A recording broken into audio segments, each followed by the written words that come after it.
Welcome back. You're watching Gravitas. India announced an ambitious project to seal its more than 3,000 long kilometre international border with Pakistan soon after the bilateral ties went into a deep freeze following the Pathankot and Uri attacks of 2016.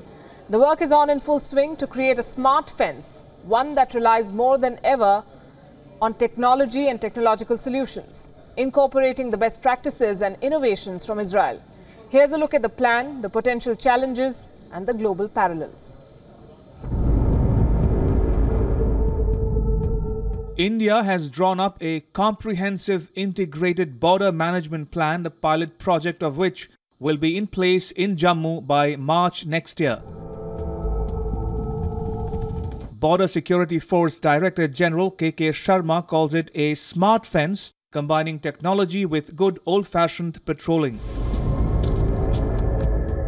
The origins of this plan began during a meeting chaired by Home Minister Rajnath Singh in October 2016, soon after India conducted a surgical strike targeting terrorist launchpads in Pakistan-occupied Kashmir.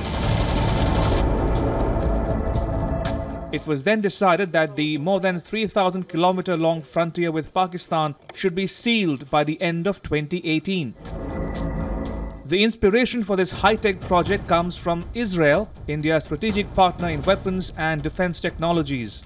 The new smart fences will be inspired by the Gaza border, equipped with electronic gates and surveillance. The smart fence only adds to the existing high-tech capabilities of the BSF. The force already uses weapons such as under-barrel grenade launcher, handheld or mobile thermal imager, and night vision devices for all-weather visibility. The Border Security Force also uses fixed radar and satellite for aerial surveillance. But it doesn't stop there.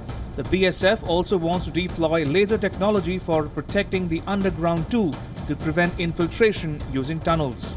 Bureau Report, WION. This is something that Rajnath Singh, the Union Home Minister of India, had announced last year, and the BSF says that the work will be over soon. The smart borders are an idea to seal the border along Pakistan, and that is a priority. March 2018 is the deadline that the BSF says they're looking at. A similar plan to make the Indo-Bangla border impregnable would be taken up once the resources are available.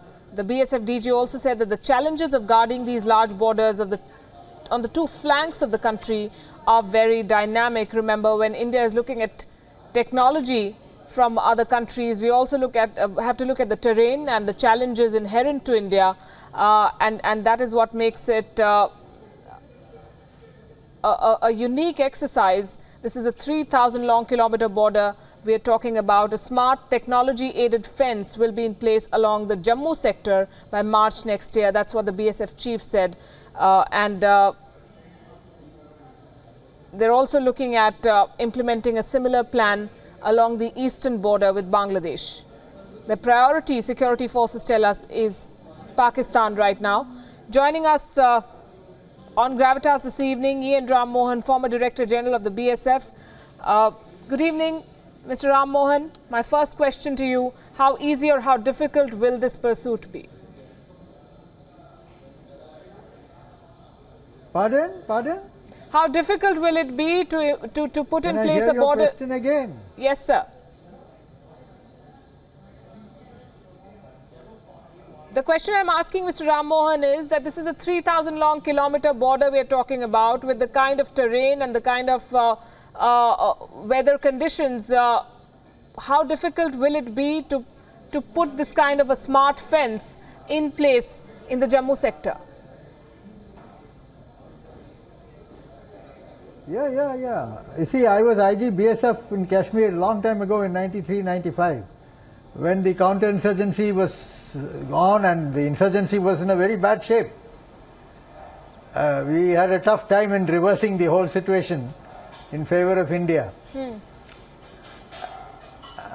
So the crucial thing is that the international border and the line of control, they are not easy to police, and they are not easy to control because the terrain is bad.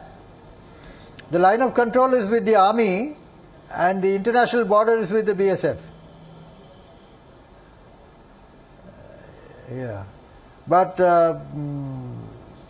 it's a long fencing border, and it's not easy to control it 100%. Do you think India can replicate what, for instance, Israel has done, given the fact that there are terror launch pads on the other side of the border? There's always an effort to infiltrate terrorists into the Indian side. See, it is not possible to control it 100%. A certain amount of slippage can always happen. But certainly the fence is to the best of my knowledge, is well guarded, and I think its performance should be graded anything between 80 to 90%. It is always possible to improve it still further. But the problem, I personally think, is not just with the fence and with Pakistan infiltrating the people from the other side. The problem is in Kashmir itself. Is the people of Kashmir with the government of India? This is the question which has to be answered. We'll keep that discussion for another day. Joining us from Tel Aviv this evening is Lior. He is a former diplomat and political strategist. Good evening, Lior. Good to have you on the show. Israel is one country that seems to have successfully cracked this problem. How foolproof are these fences, these smart borders? First of all, there's nothing that is foolproof, but I can tell you that during a few years, Israel encountered a vicious terrorist attack on its cities, on its buses, on schools, and in a certain point we understood that we cannot guard every facility, every house of every Israelis, and we must erect a security barrier to protect the lives of our citizens. And once this security barrier was in place, it reduced approximately 95% of the terrorist attack.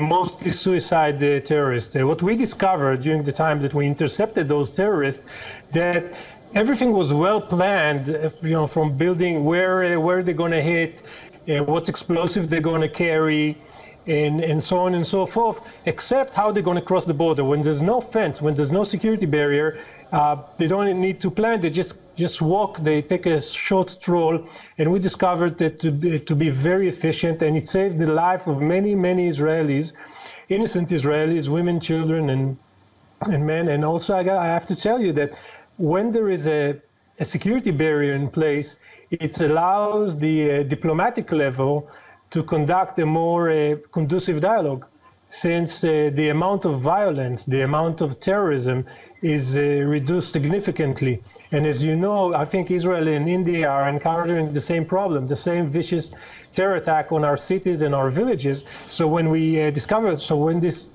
terrorist attacks do not take place, there is more place, there's no more time to have a real dialogue and a real chance for the diplomatic track.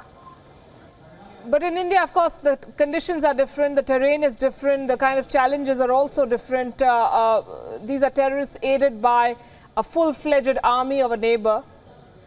How difficult will it then be to implement something like this here, according to you?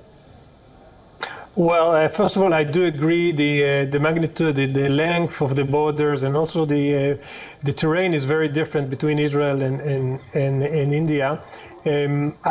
I think that India has a marvelous and very creative and smart security experts, so I don't want to give them an advice, and I'm not in the place, it's not my place to give advices to the Indian army or to Indian security forces. But I'll do say that also Israel faced a very organized terrorism from Lebanon, and also during the what we call the second uprising.